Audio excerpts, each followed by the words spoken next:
Hi, I'm Corey Miller, President and CEO of Ratio Christi.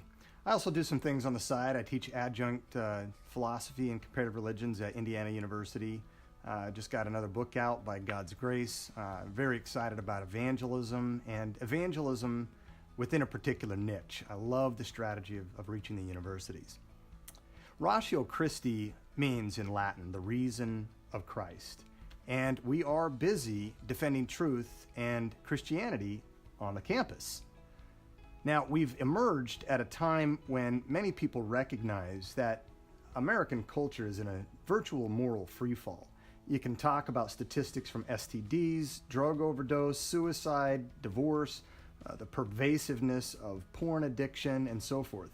But those things really are symptomatic of something greater. And when you find pollution downstream, you always want to go upstream to find out what the source of the problem is. And we believe that we've identified what that is. At the same time, we exist at a time in the Christian church where it is at the height of anti-intellectualism. It's sad, but authors write books about it. The historian Mark Knoll wrote a book called The Scandal of the Evangelical Mind, in which he concluded that there's not much to the evangelical mind these days. And that's pretty sad, but what it says also is that we're not equipping our people. We're not preparing them for what is to come. And consequently, we're facing what many are now calling the Youth Exodus Project, a project where we're trying to identify why so many are abandoning the faith. And what we can see is that the heart can no longer embrace what the mind cannot believe. And so as they're going through the education system and they get into college, and by the time they're through with college, 70% have shipwrecked the faith. Now, many come back, but that's still a significant number. And you wonder why. Well, think about it. Hitler said, "Give me the textbooks and I will control Germany." And he did.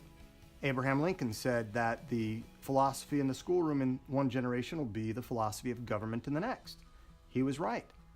The university is the most influential institution of Western civilization. From it come our doctors, our lawyers, our journalists, our political leaders, business leaders, K through 12 educators, and future professors.